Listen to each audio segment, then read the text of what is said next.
Good morning, everyone. Thank you for joining our second quarter 2026 earnings call. With me today are Ari Bousbib, Chairman and Chief Executive Officer, Mike Fedock, Executive Vice President and Chief Financial Officer, Eric Sherbert, Executive Vice President and General Counsel, Clarissa Willett, Senior Vice President, Financial Planning and Analysis, and Katie Ward, Vice President, Investor Relations. Today we'll be referencing a presentation that will be visible during this call for those of you on our webcast. This presentation will also be available following this call in the Events and Presentations section of our IQVIA Investor Relations website at ir.iqvia.com. Before we begin, I would like to caution listeners that certain information discussed by management during this conference call will include forward-looking statements. Actual results could differ materially from those stated or implied by forward-looking statements due to risk and uncertainties associated with the company's business, which are discussed in the company's filings with the Securities and Exchange Commission, including our annual report on Form 10-K and subsequent SEC filings. In addition, we will discuss certain non-GAAP financial measures on this call, which should be considered a supplement to and not a substitute for financial measures prepared in accordance with GAAP. A reconciliation of these non-GAAP measures to the comparable GAAP measures is included in the press release and conference call presentation. As previously disclosed, we implemented a new segment reporting structure effective January 1, 2026. In conjunction with this change, prior period segment amounts have been recast to conform to this reporting structure. I would now like to turn the call over to our Chairman and CEO, Ari Bousbib. Thank you, Kerry, and good morning, everyone. Thank you for joining us today to discuss our second quarter results. IQVIA delivered an outstanding second quarter with revenue, adjusted EBITDA, and adjusted diluted earnings per share, all exceeding the high end of our guidance.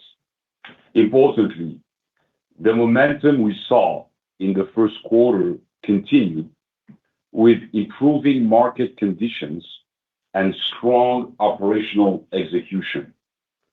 Organic growth for the company as a whole accelerated to 6% year-over-year, which is 3 times the rate we delivered a year ago. Adjusted EBITDA margin began improving earlier than we had anticipated due to better operational performance. Let's look at the results for the quarter. Total revenue for the second quarter exceeded the high end of our guidance range, representing year-over-year growth of 8.7% on a reported basis, with FX much less of a tailwind than we had anticipated. At constant currency, growth was very strong at 8.5%. Second quarter adjusted EBITDA was above the high end of our guidance as well, representing year-over-year growth of 9.2%. Second quarter adjusted diluted EPS of $3.15 also exceeded the high end of our guidance range and increased 12.1% year-over-year. The beat was driven entirely by strong operational performance. Let's discuss the results by segment. On the clinical side, R&DS delivered great results with revenue growth of nearly 9% and organically 7%.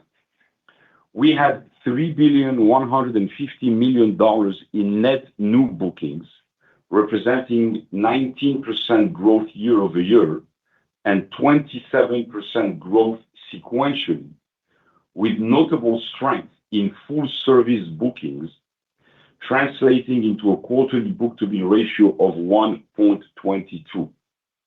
If I may add, this 1.22 was in a quarter where our revenue was up almost 9% year-over-year, stronger than anticipated.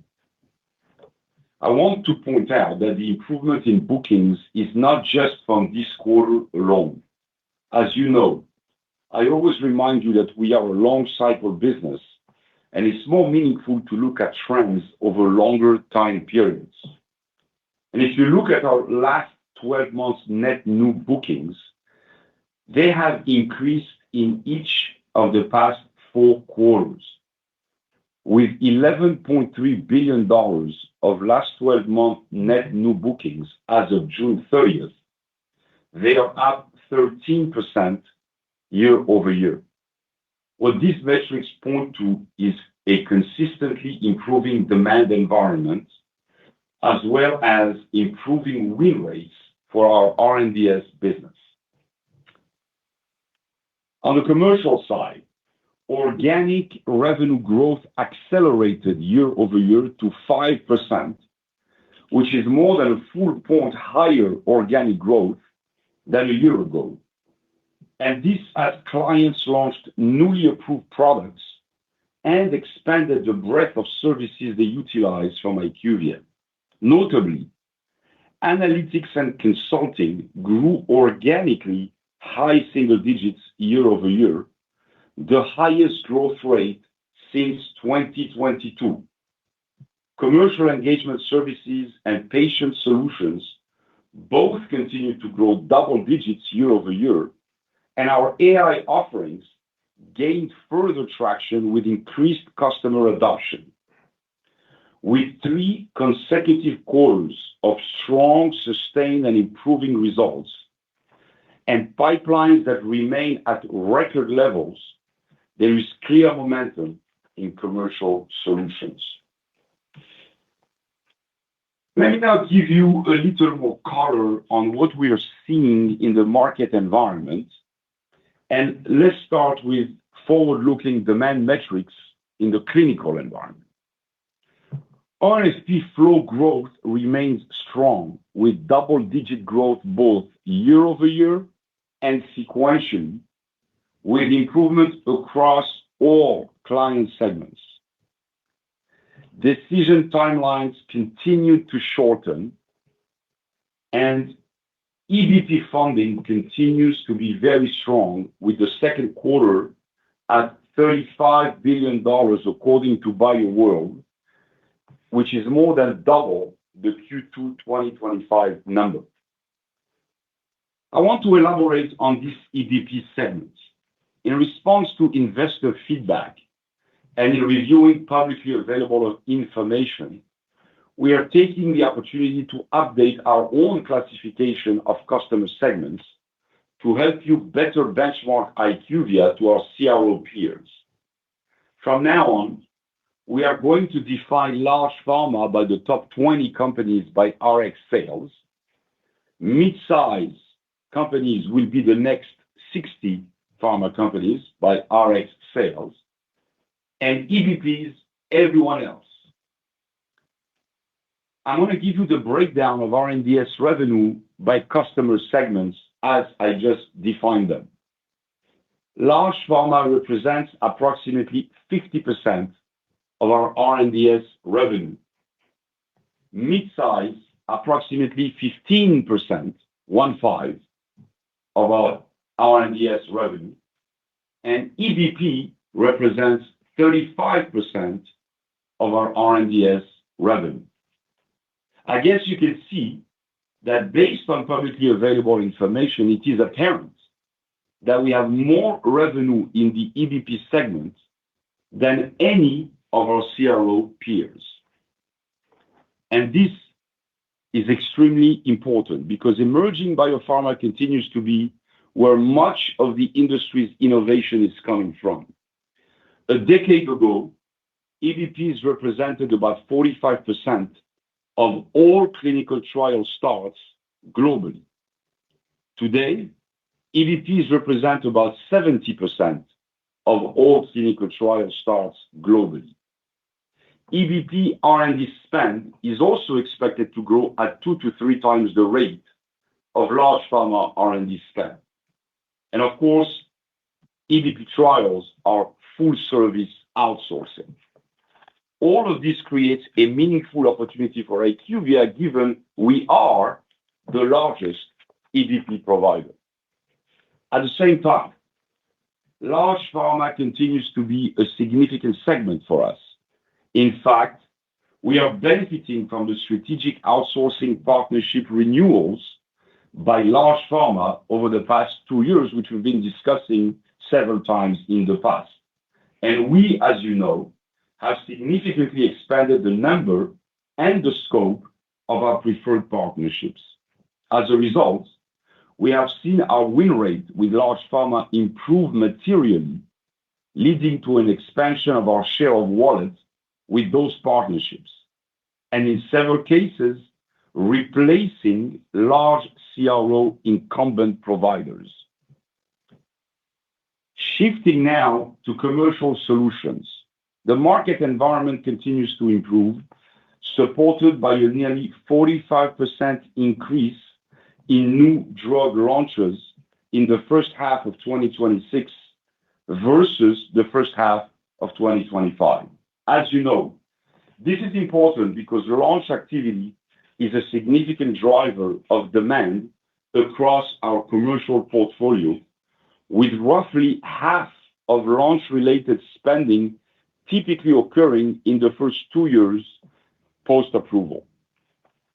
Additionally, as we shared before, there is an increasing trend from our large pharma customers seeking to outsource the full commercialization of certain therapies in select geographies. And given our global footprint and spectrum of capabilities across information, insights, and engagement, we have been winning a fair share of these opportunities.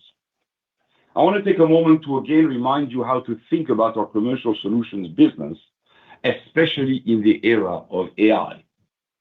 We help our clients in 3 main areas. 1, understand their market. 2, plan their commercial strategies. And 3, engage with their own customers. So 1, we help our clients understand the landscape, primarily through our information offering. Our information business represents about 30% of our commercial solutions segment, and revenue typically grows at low single digits. 2, we help our customers plan their commercial strategies, primarily through insights from our analytics and consulting business. This business represents about 20% of our commercial solutions business, and it grows mid to high single digits. And 3, we help our customers engage with their own customers, that is, healthcare providers, distribution channels, patients, and payers.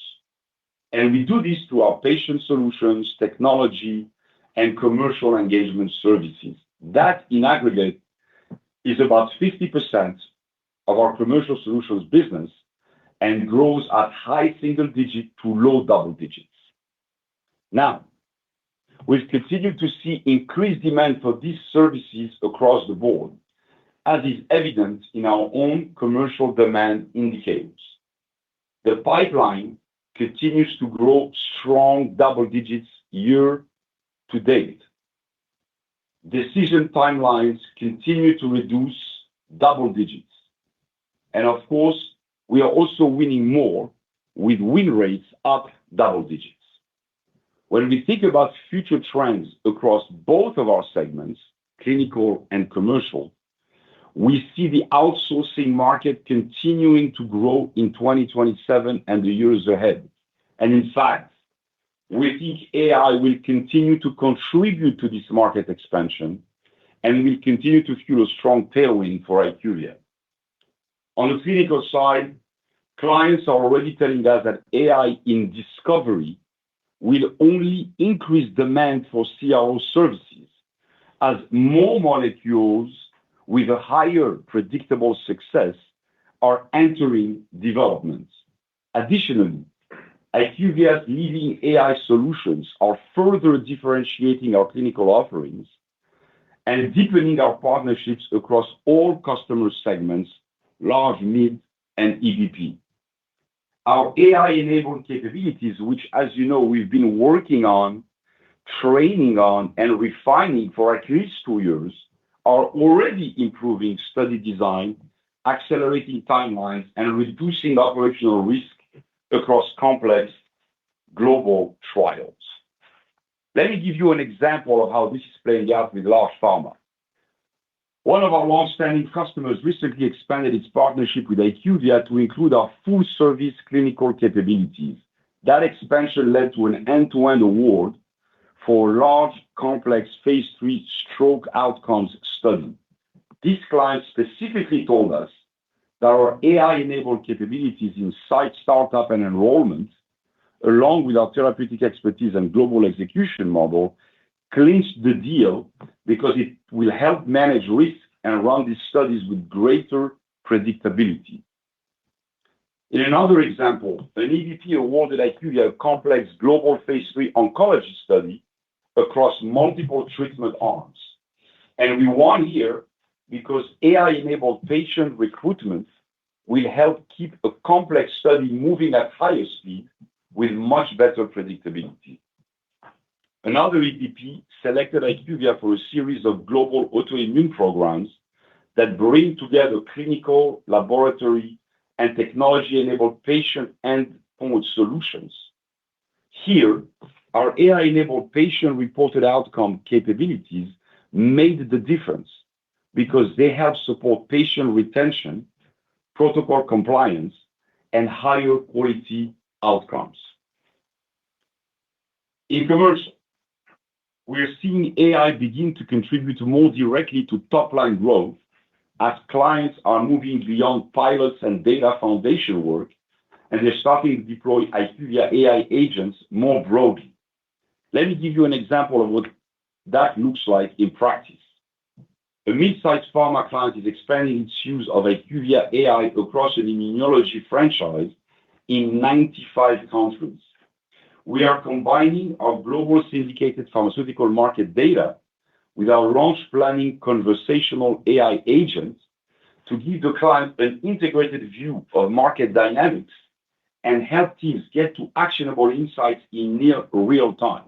Again, the benefit here is speed, precision, and accuracy. Another example in commercial, we are working with a top 5 large pharma to deliver a complete AI-enabled enterprise analytics solution that seamlessly brings together data, technology, and advisory support. This will deliver customized workflows that accelerate decision-making and improve quality and accuracy. Beyond these broad and deep relationships with our customers, governments and regulatory authorities around the world look to IQVIA for trusted healthcare expertise and insights. Recently, IQVIA was the only CRO invited to provide our perspective on clinical trial innovation at a clinical trials roundtable with the U.S. Department of Health and Human Services as part of their Trailblazer initiative. We were subsequently invited to testify at a hearing of the House Energy and Commerce Subcommittee on Health regarding the FDA's role in creating a more efficient and accelerated path for early clinical development in the United States. We were the only CRO, and also, by the way, the only representative from the biopharma industry to testify. We are proud of the trust policymakers place in our leading expertise as they consider reforms to accelerate development timelines, modernize trials using AI, and strengthening U.S. competitiveness in biomedical innovation.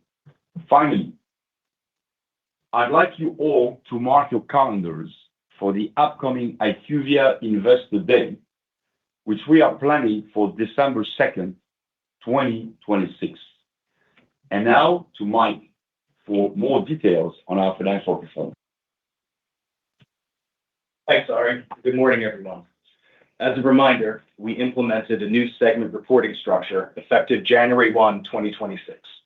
In conjunction with this change, prior period segment amounts have been recast to conform to this reporting structure.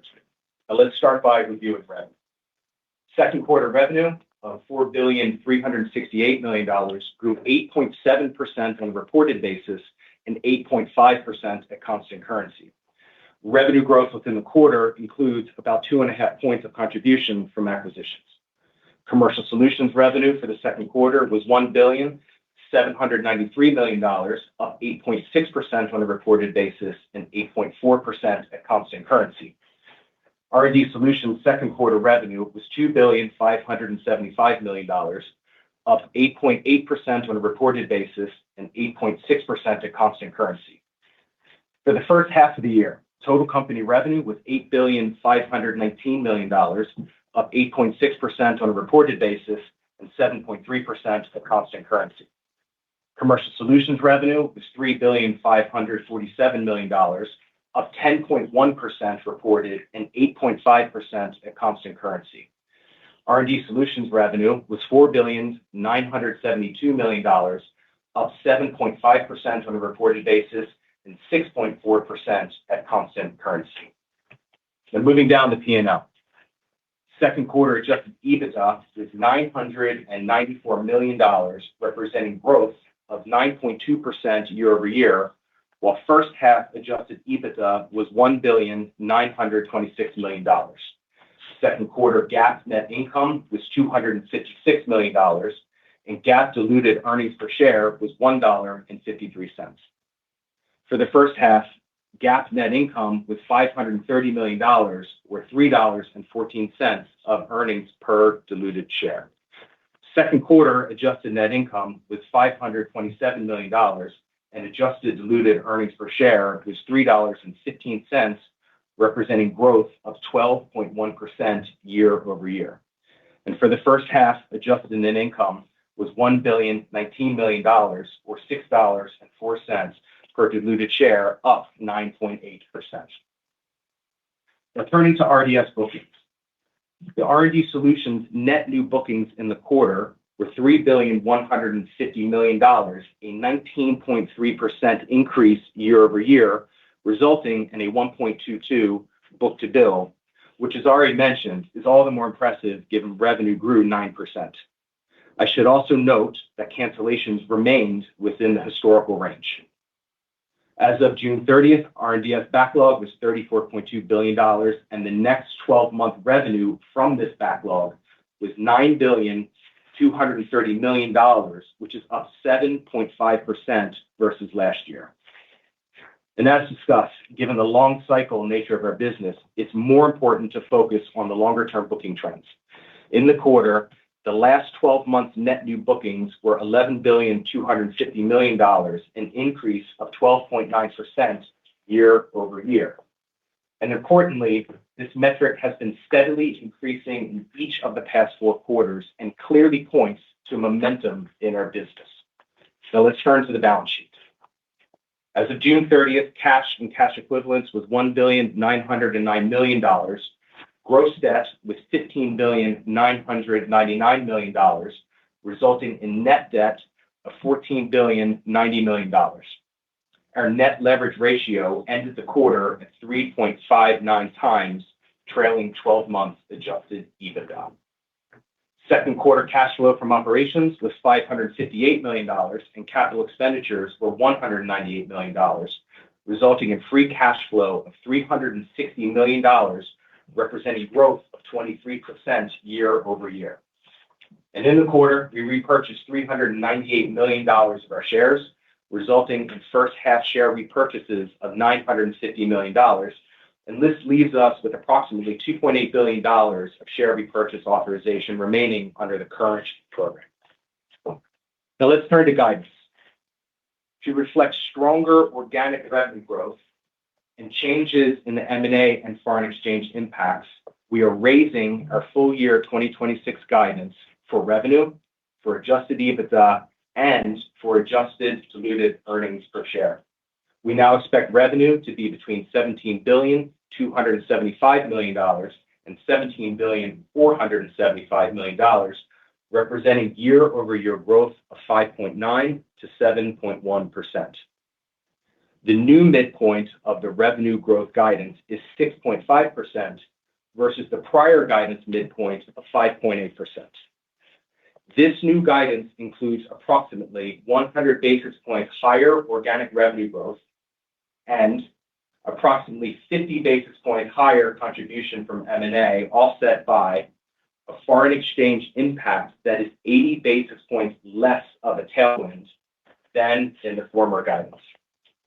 This revenue guidance now assumes approximately 200 basis points of contribution from acquisitions and only approximately 20 basis points of a tailwind from foreign exchange.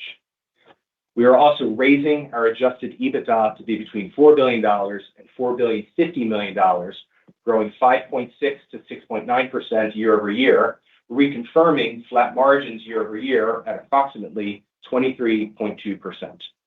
And finally, we are also raising adjusted diluted EPS to be between $12.80 and $13, up 7.4 to 9.1% versus prior year, or 8.2% at the midpoint. Let me provide our third quarter guidance. For the third quarter, we expect revenue to be between $4.315 billion and $4.39 billion, which represents year-over-year growth 5.2% to 7.1%. Adjusted EBITDA is expected to be between $1 billion and $1.02 billion, representing growth of 5.4% to 7.5% versus prior year. And adjusted diluted EPS is expected to be between $3.19 and $3.29, which represents year-over-year growth of 6.3% to 9.7%. Both this guidance and the full year guidance assume that foreign currency rates as of July 27th continue for the balance of the year.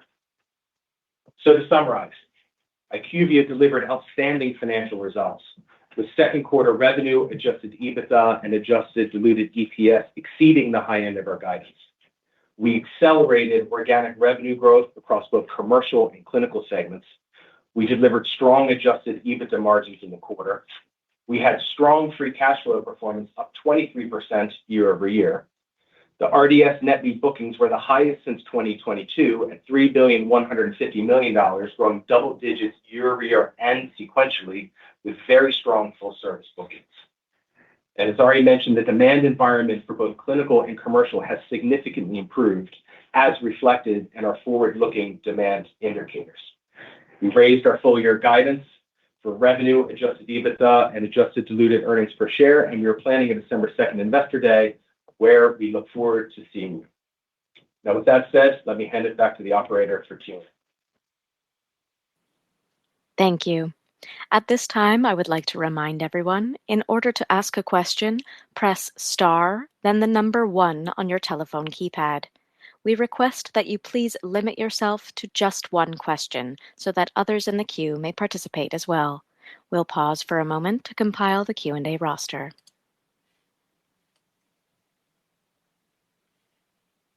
Your first question comes from the line of Eric Coldwell with Baird. Your line is open. Please go ahead. Thanks very much.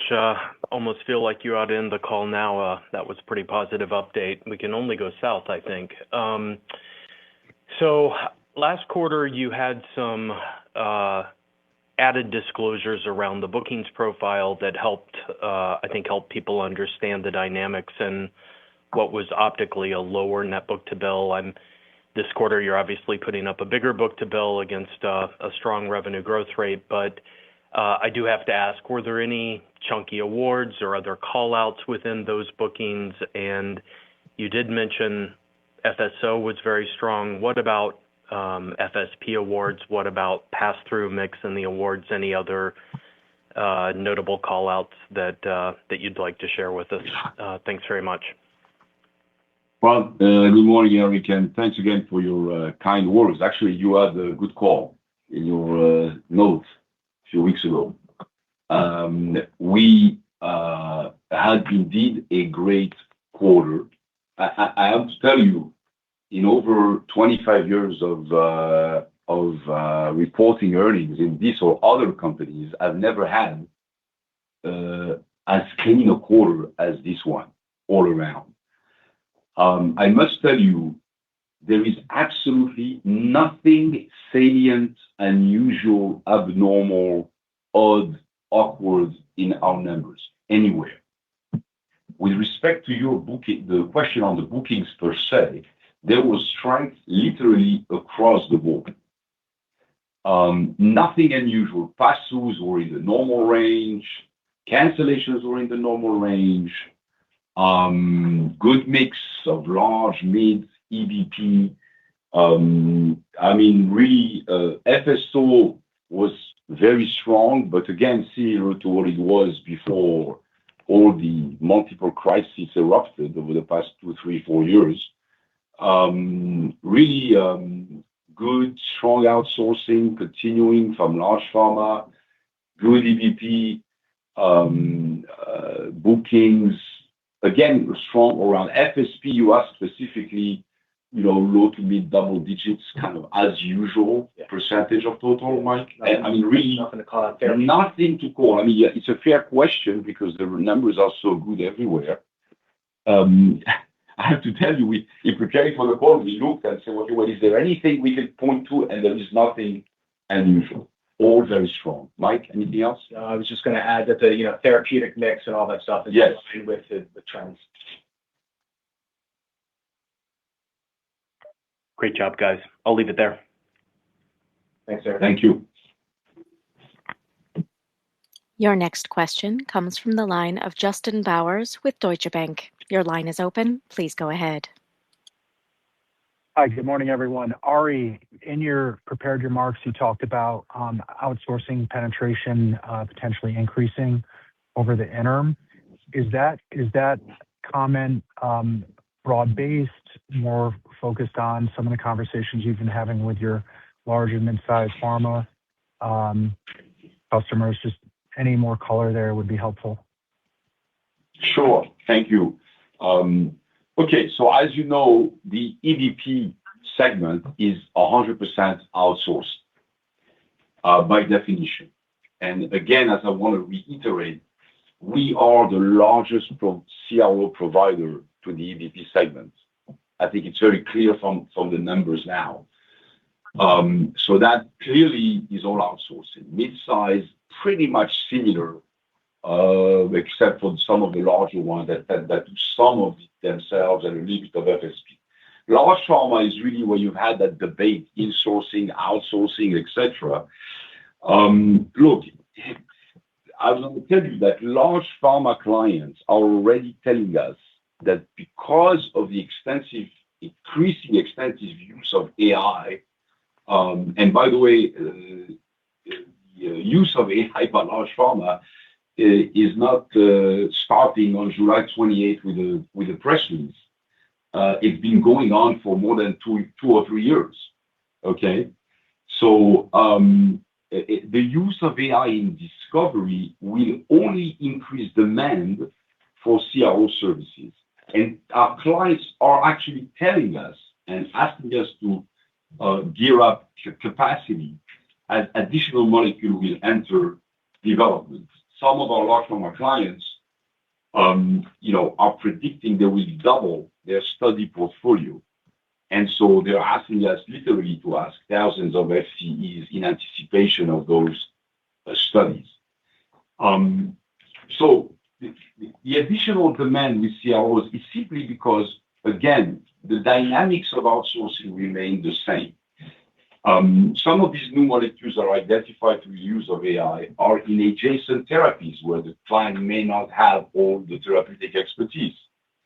The additional capacity required, no one is interested in adding more headcount for specific trials. It's always more cost-effective to use a CRO.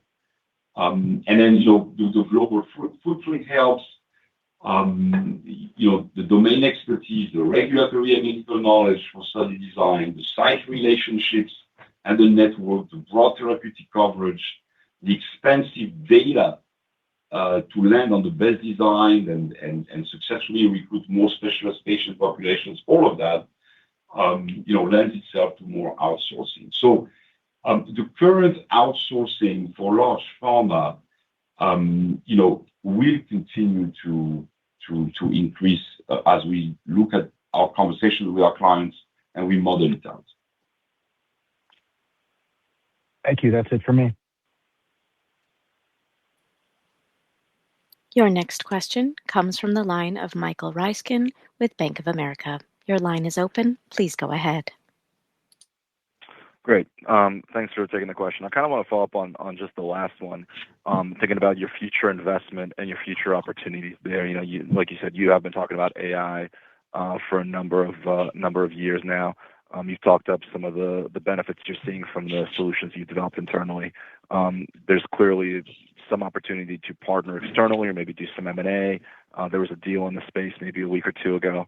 Could you just talk about how you see the development of those solutions over time, and where you're putting the incremental dollars? Thanks.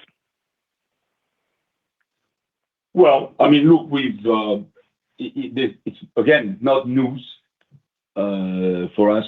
We've been doing this for some time. The idea of inserting intelligence in the design and performance of clinical trials to accelerate outcomes and improve outcomes is really what prompted our merger 10 years ago. Now, of course, with the advent of frontier models, etc., this has just been accelerated over the past 2-3 years. Just to step back, in terms of investments and where we continue to focus, at context, I've said this before, but I think it's worth repeating. There are at least 3 necessary requirements to effectively deploy AI models in our industry. Number 1, you need proprietary expert content that is globally sourced, de-identified, curated, fit for purpose, integrated, interoperable, and ready for extraction. That's proprietary healthcare data, and we've got that. Again, it has to meet interoperability, relevance, completeness, traceability, reliability, and linkability standards under countless ontologies at a scale that has no comparison to any other industry. And this is why our clients trust us to work with them on their AI journey. Actually, we recently read a quote from, you might want to look at the book if you haven't already, called Empire of AI. And the author says there, acquiring training data has turned into one of the most difficult, expensive, and legally fraught activities a frontier lab undertakes. There's a phrase going around now that the web is empty because the frontier AI models essentially are close to exhausting everything that's out there. And so you got to turn out to proprietary data. And again, we've got that, and that's where we are continuing to invest. Number 2, you need deep domain knowledge to read, understand, and interpret these highly complex data sets in their proper context. And of course, we've got that too. And number 3, you need to operate within the significant regulatory compliance and privacy frameworks that healthcare requires. And they vary across countries and geographies. And of course, we've got that expertise too. So our own agentic roadmap has continued to make great progress. In fact, we now have 294 agents deployed across 90 use cases. I want to remind you, an agent is not one model. An agent is built of multiple tasks that are all powered by different models. We work with every single AI company out there in this country and overseas. And you build that. We've been building that with the help of NVIDIA very successfully. In fact, many of our large pharma clients are recognizing all of this and the limits of AI frontier models, and instead they are partnering with us to develop their AI roadmaps. 4 of the top 10 pharma companies have already contracted with us to co-develop AI solutions. And 19 of the top 20 pharma companies have already deployed IQVIA AI solutions in their workflow. So this has been and continues to be a priority area for investment and continues. We are seeing it in our win rates, clearly differentiates us from the rest of the pack. We've been displacing incumbents in deal after deal, including the large CROs. Thank you. Thank you. Your next question comes from the line of Michael Cherney with Leerink Partners. Your line is open. Please go ahead.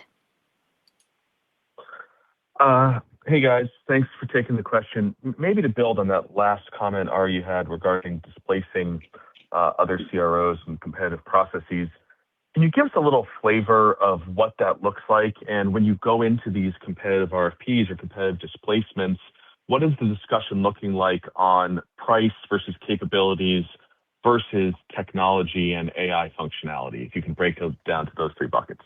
Thanks. Yeah. Thanks for your question, Michael. You know, we've shared before that large pharma, literally every single one of the top 20, went through a very significant process to renegotiate all of their partnerships. They opened up all of their preferred relationships, and that process occurred over the 24-25 timeframe. We stated before that we were very happy with the outcome of those renegotiations. We both increased the number and the scope of those relationships. And so when there is a specific RFP within the context of those partnerships, a large pharma typically invites the 2 or 3 partners that they have selected in that prior process. And then the discussion, by the way, the rates have been typically negotiated during those relationships. So yeah, I would say it's less on price on a specific RFP and more on delivery timelines, capabilities, technology, site networks, relationships, experience with that particular therapeutic area, the skill sets of the individuals involved, etc., and of course our AI capabilities.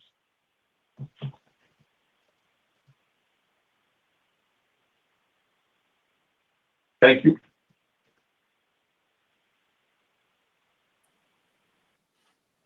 Your next question comes from the line of David Windley with Jefferies. Your line is open. Please go ahead.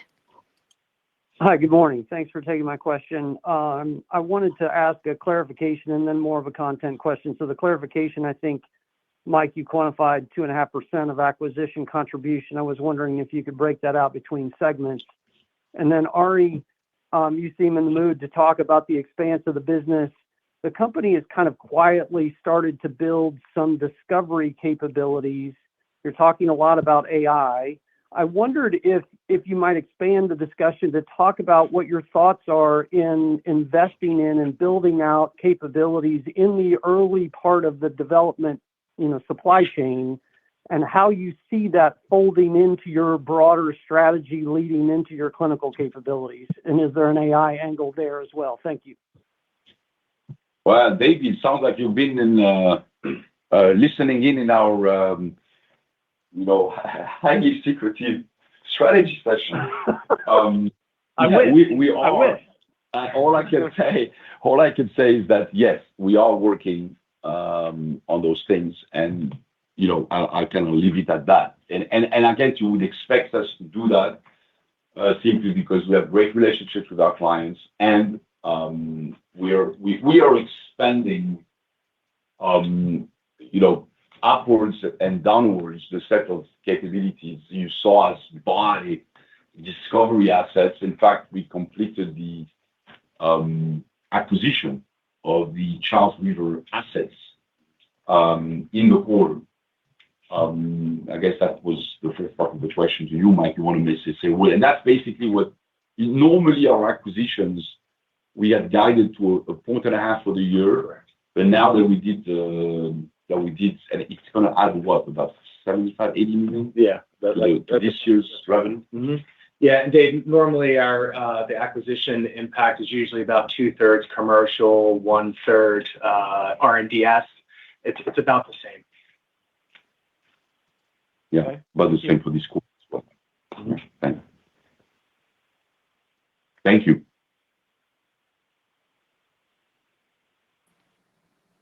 Your next question comes from the line of Jailendra Singh with Truist Securities. Your line is open. Please go ahead. Thank you, and congrats on a strong quarter. I want to follow up on your comments around EBITDA margin improving faster than you had expected. Can you elaborate on that? What were some of the key operational drivers there? And related to that, have you started to see any benefit from any productivity-related investments from AI? Sure, Jailendra. I'll take that one. So let me give you some color on our EBITDA margins. Yes, they expanded, as we noted, 10 basis points. And as we started to provide a little bit more color on the composition, our operational and productivity programs are going exceptionally well. And we've said that AI is just another lever in that toolkit.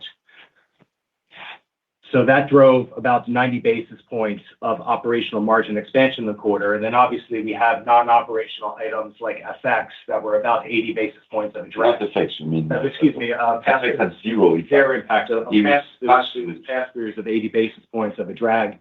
So clearly our operational productivity programs are delivering value.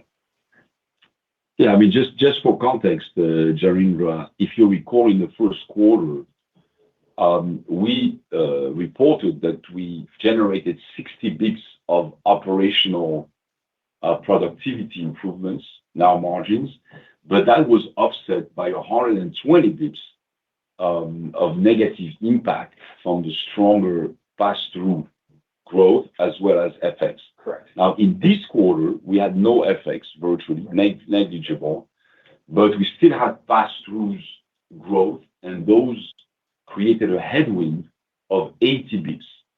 Now, we generated 90 basis points of operational underlying margin improvement, and that led to that small, I guess, 10 basis points of adjusted EBITDA improvements. Yeah. And it's also important to remember that we get leverage off of our fixed cost base as we have stronger revenues. That's true. Got it. Thanks, guys. Your next question comes from the line of Sean Dodge with BMO Capital Markets. Your line is open. Please go ahead. Yeah, thanks. Good morning. Maybe just adding a little bit more dimension to what you just talked about with the margins and the guidance. Mike, I think you said 80 basis points of non-operational headwind EBITDA margins in the second quarter. If you could just kind of help us understand how FX and pass-throughs are going to kind of progress in terms of like non-operational margin headwinds in Q3 and Q4. Thanks. Yeah, so in the full year, I think that was the context of your question. I mean, we were pretty explicit in our guide. And you really have to look at all the moving parts that are in there. So obviously FX tailwind reducing, helps our reported margins. We added in M&A, which is primarily Charles River, which, as you know, has lower margins. And then we have our strong productivity programs that are delivering incremental EBITDA margin and value that are helping offset. And when you put all of that together, that's where we're maintaining our flat margins for the year. Yeah, just to be clear, FX is not helping margins. Less of an FX impact eliminates the headwinds to margins that we had when we started the year.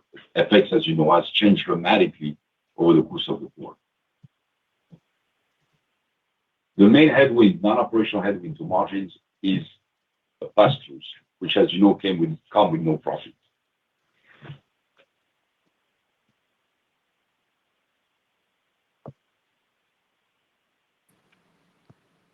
Thank you. One more question. Your last question will be from the line of Shlomo Rosenbaum with Stifel. Your line is open. Please go ahead. Hi, thank you for squeezing me in. Hey, Ari, I wanted to ask you something. I'm not sure how quantitatively you can answer, but maybe qualitatively. You talked about 100 basis points of better organic revenue growth in the guidance, and I'm trying to understand the whole market is getting better. You said that the market environment is strengthening. Are you able to kind of give us an idea of how much of your guidance raise on the organic side is, just a rising tide lifting all boats versus, the better execution and the win rates that you're having? And if you could give us some color on how we should be thinking about this. Well, look, I mean, you need a good market to be able to to perform. As you know, we've been facing a lot of headwinds, macro headwinds over the past years, but there's no question. I shared some of the forward-looking demand indicators, no questions that the RFP flows, which we report or indicate to you at every quarter, have been improving. I don't quite recall top of my mind the RFP flow growth in the prior one or two quarters, which if you go back and look, I'm sure they were good, probably mid to high single digits. And that kind of reflects itself now in our bookings. Now RFP flows were up double digits in the quarter, strong double digits actually. And I think that bodes well for the future. Now, of course, it's not enough to get an RFP, you also have to win. And so you're right, our win rate has been picking up significantly on the back of all of the capabilities we talked about, and on the back of the fact that the EBP segment in particular has seen very, very strong funding growth. And that usually translates 6 months to 2 years after the funding into awards. And again, given our strong position in the EBP segment, we're winning a fair share. So that has also contributed. Anything else, Mike? You want to add? No, I think it's covered. Yeah. Next question, please. Yeah. Your next question comes from the line of Elizabeth Anderson with Evercore ISI. Your line is open. Please go ahead. Hi, guys. Congrats on the nice quarter, and thanks so much for the question. If we think about the guidance, particularly the revenue increase, how would you sort of allocate that between the improving demand environment that you're seeing in R&DS and NCS, and anything to call out in sort of either like interest expense or tax rate or anything that changed versus what you were saying last quarter? Thank you. I would say no significant changes on the below-the-line assumptions there. And clearly, when you talk about RDS, it's a long-cycle business. So the great bookings that we've had, are really more of a 27 and beyond indicator. So we've been getting a lot of questions about our bookings. Yeah. Well, again, I think I think I answered an earlier questions about bookings and the fact that they were really broad-based. Again, there was nothing salient. I think it was generally very strong. And I just want to mention, recently, several of you asked about bookings and bookings policy in light of some other people changes to their bookings policies and so on. And I just want to, again, emphasize that we continue to have contracted bookings. That is that, all bookings need a signature, and to take a cancellation, we also need the signature. We feel that the signature is an objective criteria and removes judgment. And we think that we're going to stick with that best-in-class policy. I'm just giving you that as a context for your questions. That again, broad-based bookings or contracted bookings. Many of you, by the way, also we received several inquiries wondering if we also have 15 or 16% of our backlog that's inactive trials. We asked the R&DS team to go back. Obviously, we have, in our backlog, $34 billion. We've got thousands and thousands of trials, as you can imagine, accumulating over the years. And we asked the R&DS team to review the backlog to identify so-called inactive trials. And just want to make sure that to reassure those of you who asked, and several of you asked, about the quality of the backlog. Mike, do you have any comments on that? I saw there were preliminary results of that. Yeah, I think the team is looking at it, and we'll finalize it in the third quarters. But if there is an adjustment to our backlog for inactive trials, it's in the ballpark of 5%. Not this 15% metric that was out there by a competitor. And I think that it's important to note that if we do make an adjustment, It will have zero impact on any historical financial results, guidance, the next 12-month revenue from backlog that we just recorded, zero. So again, it's something that we're looking into, and if we do something, we will talk about it in our third quarter call. But to your question about what is important, because we reported this time very strong growth in next 12 months revenue from backlog. And then, as you know, it's at a record level. What's the number? Over $9.2 billion. 7.5%. 7% growth, and that's been also increasing quarter after quarter. We want to draw your attention also to the net new bookings last 12 months, quarter after quarter. If you go back and look over the past 5 quarters, that metric has been constantly increasing in a regular steady pace, and year-over-year it's up 12.9%. All of that bodes well to your question about our revenue going forward, not just guidance for this year, but the momentum into next year. And specifically this year, we're seeing the acceleration growth in both commercial solutions and RDS segment, Elizabeth. So we feel good about the guide. Okay. Thank you all. Thank you. At this time, Mr. Joseph, I turn the call back over to you. Thank you, operator. Thank you, everyone, for taking the time to join us today, and we look forward to speaking with you again on third quarter 2026 earnings call. The team will be available the rest of the day to take any follow-up questions you might have. Thank you. Have a good day. This concludes today's call. Thank you for attending. You may now disconnect.